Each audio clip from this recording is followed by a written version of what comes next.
نحمده ونصلي على رسوله الكريم اما بعد فاعوذ بالله من الشيطان الرجيم بسم الله الرحمن الرحيم رب اشرح لي صدري ويسر لي امري واحلل عقدة من لساني يفقهوا قولي۔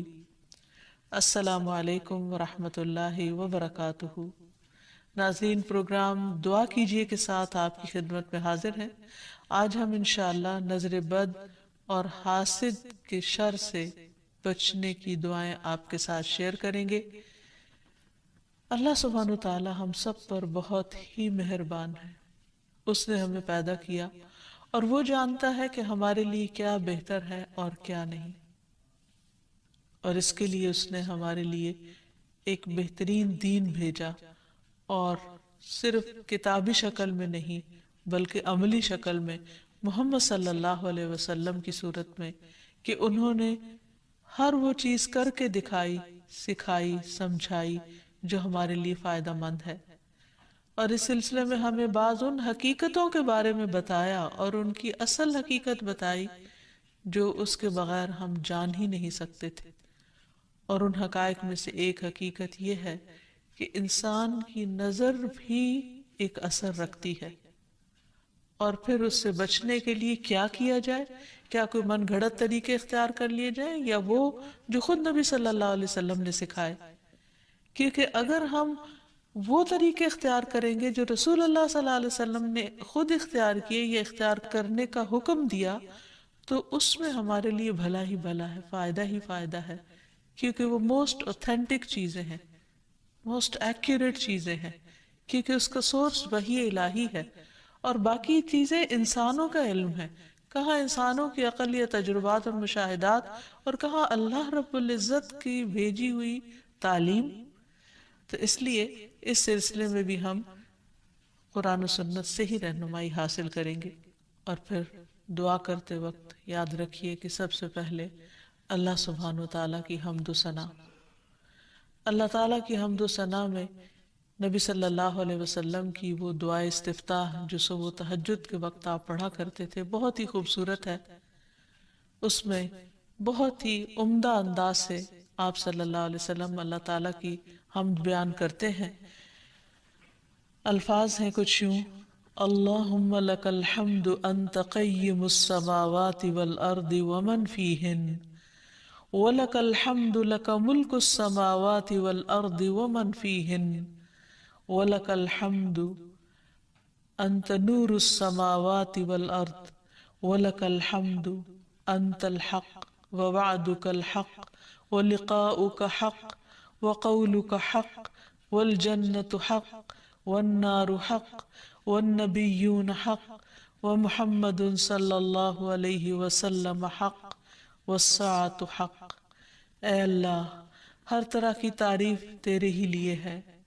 تو آسمان اور زمین اور ان میں رہنے والی تمام مخلوق کو قائم رکھنے والا ہے۔ ہم تمام کی تمام بس تیرے ہی لیے مناسب ہے۔ آسمان اور زمین اور ان کی تمام مخلوقات پر بادشاہت صرف تیرے ہی لیے ہے، اور تعریف تیرے ہی لیے ہے۔ تو آسمان و زمین کا نور ہے، اور تعریف تیرے ہی لیے ہے۔ تو حق ہے، تیرا وعدہ حق ہے، تیری ملاقات حق ہے، تیرا فرمان حق ہے، جنت حق ہے، دوزخ حق ہے، انبیاء حق ہیں، محمد صلی اللہ علیہ وسلم حق ہیں، اور قیامت کا ہونا برحق ہے۔ اور پھر اللہ تعالیٰ کی حمد و ثنا کے بعد درود شریف کا پڑھنا دعاؤں کی قبولیت کا ذریعہ بنتا ہے۔ تو اس لیے جب بھی اللہ تعالیٰ کو پکاریں، اللہ تعالیٰ سے قبولیت کا یقین رکھتے ہوئے اس کو پکاریں، اور خصوصاً زندگی میں پیش آنے والی ان مشکلات کو جن کا سبب معلوم ہو، اور ان مشکلات میں بھی جن کا ہمیں سبب معلوم نہیں، ان سب کو دور کرنے کے لیے اللہ تعالیٰ کی مدد لیں۔ جہاں تک نظر بد کی حقیقت کا تعلق ہے تو اس کے بارے میں نبی صلی اللہ علیہ وسلم نے ہمیں بتایا ہے۔ آپ نے فرمایا العین حق، کہ نظر لگنا برحق ہے، یعنی انسانی نظر کے اندر ایسی ریز ہوتی ہیں، ایسی تاثیر ہوتی ہے جو دوسرے کے اوپر جا کر اثر انداز ہوتی ہے اور اس کو نقصان پہنچا سکتی ہے، لیکن یہ ہوتا ہے اللہ کے اذن سے، اللہ کے حکم سے۔ اللہ تعالیٰ جس چیز میں چاہے خیر رکھ دے، جس چیز میں چاہے تکلیف کا عنصر رکھ دے، اور اس کے ہر فیصلے میں خیر و بھلائی ہی ہے۔ جو کچھ ہوتا ہے وہ اسی کے حکم سے ہوتا ہے۔ مثلا ہم دیکھتے ہیں کہ یعقوب علیہ السلام کے بیٹے جب مصر میں سب جا رہے تھے تو انہوں نے خاص طور پر ان کو تلقین کی تھی کہ تم ایک دروازے سے داخل نہیں ہونا، اور اس کی وجہ یہی تھی کہ ان کو ڈر تھا کہ کہیں یہ سارے نوجوان اکٹھے جب مل کر داخل ہوں گے تو دیکھنے والوں کی نظر کا شکار نہ ہو جائیں۔ تو انہوں نے کہا وَمَا أُغْنِيَ عَنكُم مِّنَ اللَّهِ مِن شَيْءٍ إِنِ الْحُكْمُ إِلَّا لِلَّهِ عَلَيْهِ تَوَكَّلْتُ وَعَلَيْهِ فَلْيَتَوَكَّلِ الْمُتَوَكِّلُونَ۔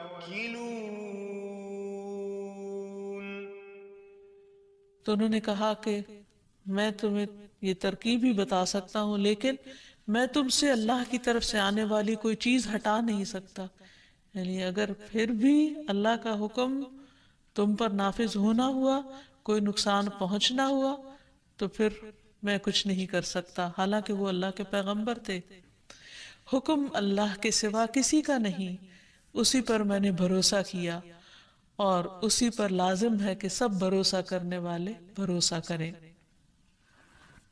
پھر اسی طرح ایک اور روایت میں جو حضرت ابو ذر سے مروی ہے، ہمیں پتہ چلتا ہے رسول اللہ صلی اللہ علیہ وسلم نے فرمایا ہے کہ بے شک نظر بد آدمی کو اللہ کے حکم سے دیوانہ کر دیتی ہے، یعنی بہت سے ذہنی امراض یا نفسیاتی امراض یا ڈپریشن کی وجہ نظر بد بھی ہو سکتی ہے۔ نظر بد کے بعض اوقات فزیکل اثرات بھی ہوتے ہیں، یعنی جسمانی اثرات بھی ہوتے ہیں۔ مثلا ایک روایت میں آتا ہے کہ ام سلمہ رضی اللہ تعالیٰ عنہ کہتی ہیں کہ نبی صلی اللہ علیہ وسلم نے ان کے گھر میں ایک لڑکی دیکھی جس کے چہرے پر نظر بد کی وجہ سے کالے دھبے پڑ گئے تھے، یعنی چہرے کا رنگ خراب ہو چکا تھا۔ تو نبی صلی اللہ علیہ وسلم نے فرمایا کہ اس پر دم کرو کیونکہ اسے نظر بد لگ گئی ہے۔ تو اس سے بھی پتہ چلتا ہے کہ نظر بد جسمانی بیماریوں یا جسمانی حالت میں تغییر کا سبب بھی ہو سکتی ہے۔ پھر آپ نے یہ بھی فرمایا کہ نظر بد آدمی کو اللہ کے حکم سے دیوانہ کر دیتی ہے، حتیٰ کہ بعض اوقات انسان اونچی جگہ پر چڑھتا ہے اور پھر وہاں سے گر پڑتا ہے۔ یعنی بعض اوقات بچے آپ نے دیکھا ہوگا کہ کھیل رہے ہوتے ہیں، اچھے بھلے کھیل رہے ہوتے ہیں، ایک دم ماں باپ دیکھ کر خوش ہوتے ہیں، اچانک وہ ایسی چیز سے جا ٹکراتے ہیں کہ بعض اوقات بڑے بڑے حادثات ہو جاتے ہیں۔ تو ایسی صورت میں جب بھی انسان کسی چیز کو دیکھے جس پر دل خوش ہونے لگے تو فوراً ماشاء اللہ پڑھے، اللہ کا ذکر کرے، تو پھر نظر کے برے اثرات سے محفوظ رہا جا سکتا ہے۔ پھر اسی طرح بعض اوقات بچے بلا وجہ رونا شروع کر دیتے ہیں اور چپ ہی نہیں ہوتے، تو اس میں بھی نظر بد کا اثر ہوتا ہے۔ حضرت عائشہ کہتی ہیں کہ ایک مرتبہ نبی صلی اللہ علیہ وسلم تشریف لائے تو ایک بچے کے رونے کی آواز سنی۔ آپ نے فرمایا کہ یہ بچہ کیوں رو رہا ہے؟ تم اس کی نظر کیوں نہیں اتارتے؟ یعنی اس پر ایسے اذکار پڑھے جائیں کہ جس کی وجہ سے اس کی یہ تکلیف دور ہو جائے۔ پھر اسی طرح بچوں کا کمزور ہونا، ان کی صحت درست نہ ہونا۔ آپ صلی اللہ علیہ وسلم نے حضرت اسماء بنت امیس سے کہا، کیا بات ہے کہ میں اپنے بھائی جعفر کے بیٹوں کے جسموں کو دبلا پتلا دیکھ رہا ہوں، یعنی ان کی صحت اچھی نہیں ہے، کیا انہیں فقر و فاقہ رہتا ہے، یعنی کھانے کو کچھ نہیں ملتا؟ انہوں نے عرض کیا نہیں، بلکہ انہیں بہت جلد نظر لگ جاتی ہے۔ آپ نے فرمایا انہیں دم کرو۔ انہوں نے آپ کے سامنے چند کلمات پیش کیے تو آپ نے فرمایا انہیں دم کرو، یعنی ان کلمات کے ساتھ دم کرو۔ وہ کلمات انشاءاللہ آگے بتائے جائیں گے۔ پھر اسی طرح بعض اوقات نظر بد کی وجہ سے جان بھی خطرے میں پڑ جاتی ہے یا انسان شدید بیمار ہو جاتا ہے۔ اور آپ صلی اللہ علیہ وسلم نے خصوصی طور پر ایک موقع پر جب ایک صحابی نے دوسرے کو دیکھا تو ان کی طبیعت خراب ہو گئی، تو آپ صلی اللہ علیہ وسلم نے خود ان کے سینے پر 3 دفعہ ہاتھ مارا اور یہ دعا پڑھی، اللہم اذھب عنہ حرہا وبردہا ووصبہا، اے اللہ اس کی گرمی اور سردی اور بیماری اور لاغری دور کر دے۔ پھر کھڑے ہوئے اور فرمایا، جب کسی کو اپنے بھائی کا وجود یا کوئی مال پسند آئے، یعنی کوئی چیز اٹریکٹ کرے، تو اس کے لیے برکت کی دعا کرے، کیونکہ نظر لگ جانا برحق ہے۔ تو اس حدیث سے بھی پتہ چلتا، اور یہ سلسلہ صحیحہ کی صحیح حدیث ہے، اور جن کو نظر لگی تھی وہ حضرت سہل تھے، اور یہ تفصیلی روایت ہمیں حدیث کی کتاب سے مل جاتی ہے۔ پھر اسی طرح نظر کی وجہ سے بعض اوقات موت تک واقع ہو جاتی ہے۔ آپ صلی اللہ علیہ وسلم نے فرمایا کہ اللہ کی قضاء و قدر کے بعد نظر بد ہی میری امت کے اکثر لوگوں کی موت کا سبب بن جاتی ہے، یعنی اچانک پھر کوئی ایسی بیماری آ جاتی کہ انسان کی زندگی کے خاتمے کا ذریعہ بن جاتی۔ ایک اور حدیث میں آتا ہے کہ نظر بد آدمی کو قبر میں اور اونٹ کو ہانڈی میں پہنچا دیتی، یعنی اونٹ تڑپنے لگتا ہے تو اس کو نحر کر دیا جاتا ہے اور پھر اس کا گوشت پکا کے کھا لیا جاتا ہے۔ اسی طرح آپ صلی اللہ علیہ وسلم نے یہ بھی فرمایا، نظر کا لگ جانا برحق ہے اور یہ اوپر چڑھنے والے کو پھسلا دیتی ہے، یعنی بعض اوقات انسان کا کام ہو رہا ہوتا ہے اور اس میں خلل پیدا ہو جاتا ہے۔ تو اس لیے ہمیں نظر بد سے بچنے کے طریقے معلوم ہونے چاہیے اور صحیح طریقے معلوم ہونے چاہیے۔ سب سے پہلی چیز یہ کہ انسان اللہ کی پناہ مانگے، اللہ تعالیٰ سے حفاظت طلب کرے۔ رسول اللہ صلی اللہ علیہ وسلم نے فرمایا، اللہ تعالیٰ سے نظر لگنے سے پناہ مانگو، کیونکہ نظر کا لگ جانا برحق ہے، یعنی اللہ کے سوا کون ہو سکتا ہے جو انسان کو اپنی حفاظت دے۔ پھر اسی طرح جس کی نعمت دیکھی جائے اسے ہمیشہ برکت کی دعا دی جائے، مبارک دی جائے، تاکہ وہ شر سے محفوظ رہے۔ رسول اللہ صلی اللہ علیہ وسلم نے فرمایا، جب تم میں سے کوئی اپنے بھائی یا اس کی ذات یا مال میں کوئی ایسی چیز دیکھے جو اسے پسند آئے تو اسے چاہیے کہ وہ اسے برکت کی دعا دے، کیونکہ نظر کا لگ جانا برحق ہے۔ پھر اسی طرح یہ ہے کہ انسان دم کرے۔ حضرت انس کہتے ہیں کہ رسول اللہ صلی اللہ علیہ وسلم نے نظر بد، ڈنک اور نملہ کی بیماری کے لیے دم کی اجازت دی ہے۔ نملہ کی بیماری میں پسلی دانوں سے بھر جاتی ہے۔ پھر حضرت عائشہ فرماتی ہے کہ رسول اللہ صلی اللہ علیہ وسلم نے مجھے حکم دیا کہ نظر بد لگ جانے پر دم کیا جائے۔ پھر اسی طرح بخار، پہلو کے پھوڑے اور نظر بد میں دم کی اجازت دی گئی ہے۔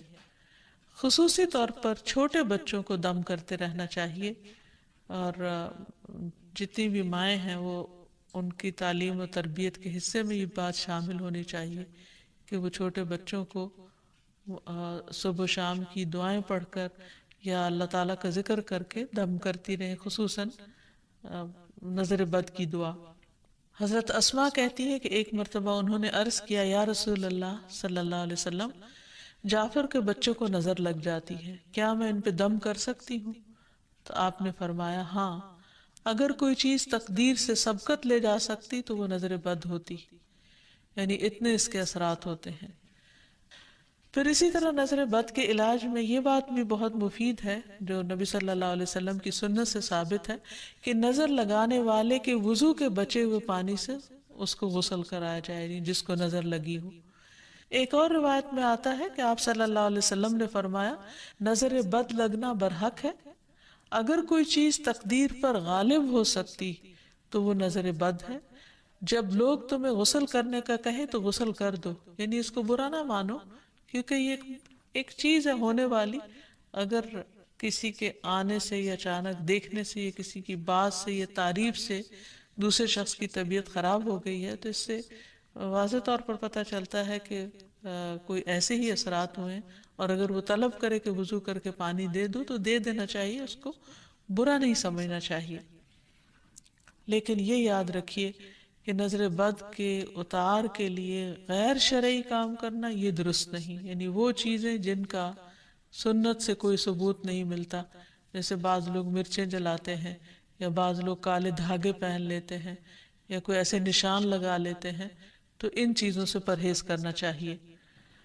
کیونکہ نبی صلی اللہ علیہ وسلم نے ایک مرتبہ ایک قاصد کو روانہ فرمایا اور فرمایا کہ کسی اونٹ کے گلے میں کوئی تانت یا کوئی قلادہ باقی نہ چھوڑا جائے مگر اسے کاٹ ڈالا جائے۔ تو مالک نے کہا کہ یہ لوگ قلادے نظر بد سے بچانے کے لیے ڈالتے ہیں، یعنی ایسے دھاگے ڈال دیتے ہیں، تو آپ نے فرمایا ان کو کاٹ کے ختم کر دیا جائے۔ پھر اسی طرح شرکیہ دم نہیں کرنے چاہیے جس میں اللہ سبحانہ وتعالیٰ کے علاوہ کسی اور کو پکارا گیا ہو یا ان کا نام لیا گیا ہو۔ اور دعاؤں میں خصوصاً معوذتین بہت مفید ہیں، قل اعوذ برب الفلق اور قل اعوذ برب الناس آخر تک 3 بار پڑھ کر مریض پر دم کیا جائے۔ رسول اللہ صلی اللہ علیہ وسلم جنوں اور انسانوں کی نظر بد سے پناہ مانگا کرتے تھے، یہاں تک کہ یہ 2 صورتیں نازل ہوئی۔ جب یہ نازل ہوئی تو آپ نے انہیں پڑھنا شروع کر دیا اور ان کے علاوہ سب کچھ چھوڑ دیا۔ پھر اسی طرح ماشاء اللہ پڑھتے رہنا چاہیے۔ قرآن مجید میں آتا ہے وَلَوْلَا إِذْ دَخَلْتَ جَنَّتَكَ قُلْتَ مَا شَاءَ اللَّهُ لَا قُوَّةَ إِلَّا بِاللَّهِ، اور جب تو اپنے باغ میں داخل ہوا تو تم نے یہ کیوں نہ پڑھا کہ ماشاء اللہ لا قوت الا باللہ۔ یہ اس شخص کو کہا گیا جس کا باغ جل گیا تھا۔ سورۃ کہف میں اس کی کہانی موجود ہے، اور اس کا معنی کیا ہے کہ وہی ہوتا ہے جو اللہ چاہتا ہے، اور اللہ کی توفیق کے بغیر کسی کا کچھ زور نہیں۔ پھر اسی طرح کچھ دیگر مسنون دعائیں ہیں جن کا پڑھنا نظر کے لیے فائدہ مند ہے۔ ابن عباس کہتے ہیں کہ نبی صلی اللہ علیہ وسلم حضرت حسن اور حسین کے لیے پناہ طلب کیا کرتے تھے اور فرماتے تھے کہ تمہارے دادا ابراہیم علیہ السلام بھی ان کلمات کے ذریعے اسماعیل اور اسحاق علیہم السلام کے لیے اللہ کی پناہ مانگا کرتے تھے۔ اعوذ بکلمات اللہ التامۃ من کل شیطان وہامۃ ومن کل عین لامۃ، میں پناہ مانگتا ہوں اللہ کے پورے کلمات کے ذریعے ہر ایک شیطان سے، ہر زہریلے جانور سے، اور ہر نقصان پہنچانے والی نظر بد سے۔ پھر اسی طرح ایک اور دم بھی ہے۔ حضرت عائشہ کہتی ہے کہ میں رسول اللہ صلی اللہ علیہ وسلم پر نظر بد سے حفاظت کے لیے دم کیا کرتی تھی، یعنی وہ خود کرتی تھی، اور وہ اس طرح کہ میں اپنا ہاتھ ان کے سینے پر رکھتی اور یہ دعا پڑھتی امسح البأس رب الناس بیدک الشفاء لا کاشف لہ الا انت، اے لوگوں کے رب اس تکلیف کو دور فرما دے، شفا تیرے ہاتھ میں ہے اور تیرے علاوہ کہیں اور سے شفا نہیں مل سکتی۔ اسی طرح حاسد کا حسد بھی نقصان دیتا ہے، جس سے بچنے کے لیے اللہ سبحانہ وتعالیٰ نے قل اعوذ برب الفلق اتاری، جس کے آخر میں آتا ہے وَمِن شَرِّ حَاسِدٍ إِذَا حَسَدَ، کہ حاسد کے حسد سے بچنے کے لیے اللہ تو مجھے اپنی پناہ میں رکھ۔ اور حسد کہتے ہیں کسی انسان کو ملنے والی نعمت کے ختم ہونے کی تمنا کرنا، خواہ خود کو حاصل کرنے کا شوق ہو یا نہ ہو، یا تمنا ہو یا نہ ہو، تو اس سے منع کیا گیا ہے، اس کی حرمت بیان کی گئی ہے۔ نبی صلی اللہ علیہ وسلم نے فرمایا آپس میں حسد نہ کرو، آپس میں بغض نہ رکھو، قطع رحمی نہ کرو، اللہ کے بندو بھائی بھائی بن جاؤ۔ اور یہ ایمان کے منافی صفت ہے کہ کسی بندے کے دل میں ایمان اور حسد اکٹھے نہیں ہو سکتے، پھر یہ دین کو مونڈ دینے والی صفت ہے۔ پھر اسی طرح یہ ہے کہ لوگوں کی خیر خواہی اسی میں ہے کہ وہ ایک دوسرے سے حسد نہ کریں۔ آپ نے فرمایا لوگ اس وقت تک خیر پر رہیں گے، بھلائی ہوگی ان کی، جب تک کہ وہ حسد نہیں کریں گے۔ پھر اسی طرح یہ ہے کہ ایسا شخص اللہ تعالیٰ کا محبوب ہے جس کے دل میں کسی کے لیے کوئی حسد نہ ہو۔ عام طور پر حسد کی وجہ یہ ہوتی ہے کہ انسان اپنے آپ کو بڑا سمجھتا ہے، وہ سمجھتا ہے کہ ساری خیر اور بھلائی صرف اسی کا حق ہے، اور جب وہ دیکھتا ہے وہ کسی اور کو بھی مل رہی ہے تو اس پر پریشان ہوتا ہے اور اس سے چھیننے کی فکر کرتا ہے۔ اور یہ ان خرابیوں میں سے جو بہت اول دور میں پائی گئی، مثلا ابلیس نے انسان کو سجدہ کیوں نہیں کیا؟ حسد کی بنا پر۔ قابیل نے حابیل کو کیوں قتل کیا؟ حسد کی بنا پر۔ تو اسی طرح کسی بھی انسان کے اندر جب تکبر آتا ہے، غرور آتا ہے، ابلیسی صفات آتی ہیں، تو وہ یہ سوچتا ہے کہ اس کا مقام اور مرتبہ بس اسی کو ملے، کسی اور کی طرف نہ جائے، یا کسی کو بھی اگر نعمت ملے تو وہ اس پر جالس ہو جاتا ہے۔ اور یہ بنیادی طور پر اس کی وجہ دنیا کی محبت کا زیادہ ہونا ہے. اس لیے ہمیں اس سے بچنے کی ضرورت ہے. اور یہ بیماری ایسے انسان کے اندر داخل ہو جاتی ہے کہ بعض اوقات انسان کو خود بھی پتہ نہیں چلتا. تو اس لیے اللہ سبحانہ و تعالیٰ سے دعا کرتے رہنا چاہیے. اور اس معاملے میں انسان کو اللہ پر بھروسہ بھی کرنا چاہیے اور پھر اللہ تعالیٰ کی پناہ مانگنی چاہیے کہ اللہ تعالیٰ اپنی حفاظت میں رکھے. کیونکہ اللہ تعالیٰ فرماتے ہیں میرا محبوب بندہ اگر مجھ سے مانگتا ہے تو میں اسے دیتا ہوں، اور اگر وہ کسی دشمن یا شیطان سے میری پناہ مانگتا ہے تو میں اسے محفوظ رکھتا ہوں.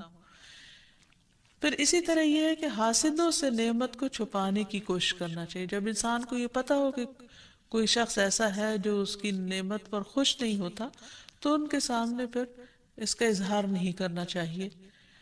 ابو ہریرہ کہتے ہیں کہ رسول اللہ صلی اللہ علیہ وسلم نے فرمایا تم اپنی ضرورتوں کو پورا کرنے کے لیے ان کو رازداری میں رکھ کر مدد حاصل کرو، بے شک ہر صاحب نعمت حسد کیا جاتا ہے. پھر اسی طرح یہ کہ انسان کو حسد سے بچنے کے لیے اللہ تعالیٰ سے دعا کرتے رہنا چاہیے، کیونکہ ہر ایک کی پیشانی کے بال اللہ کے ہاتھ میں ہے، اور جب اللہ نہ چاہے تو کوئی کسی کو کچھ بھی نقصان نہیں دے سکتا، کچھ بھی بگاڑ نہیں سکتا. تو اللہ تعالیٰ پر بھروسہ کرتے ہوئے خصوصی طور پر معوذتین کا ورد کرتے رہنا چاہیے. صبح و شام 3 بار پڑھنا چاہیے، نمازوں کے بعد اس کو پڑھنا چاہیے. اور پھر ایک دعا اور بھی ہے کہ جبریل علیہ السلام نبی صلی اللہ علیہ وسلم کی عیادت کے لیے ایک مرتبہ حاضر ہوئے تو آپ کانپ رہے تھے. آپ نے ان کو ان الفاظ میں دم فرمایا بسم اللہ ارقیک من کل شیء یؤذیک من حسد حاسد وکل عین واسم اللہ یشفیک. اللہ کے نام سے میں تم پر ہر اس چیز کے شر سے بچاؤ کا دم کرتا ہوں جو تمہیں اذیت پہنچائے، ہر حاسد کے حسد سے اور ہر نظر بد سے اللہ کے نام سے اللہ تمہیں شفا عطا فرمائے. تو اس سے یہ پتہ چلتا ہے کہ جبریل علیہ السلام نبی صلی اللہ علیہ وسلم پر دم کرتے تھے، تو ہمیں بھی مریض پر، بے چین شخص پر، اضطراب کے شکار شخص پر دم کرنا چاہیے، اور انہی الفاظ کے ساتھ، کیونکہ سب سے بہترین الفاظ وہ ہیں جو اللہ کا کلام ہے اور پھر محمد صلی اللہ علیہ وسلم کے الفاظ ہیں. اللہ تعالی ہمیں ہر طرح کے شر سے محفوظ رکھے، ہمیں بھی اور ہمارے عزیزوں کو بھی اور تمام لوگوں کو. وآخر دعوانا ان الحمد للہ رب العالمین. السلام علیکم ورحمۃ اللہ وبرکاتہ.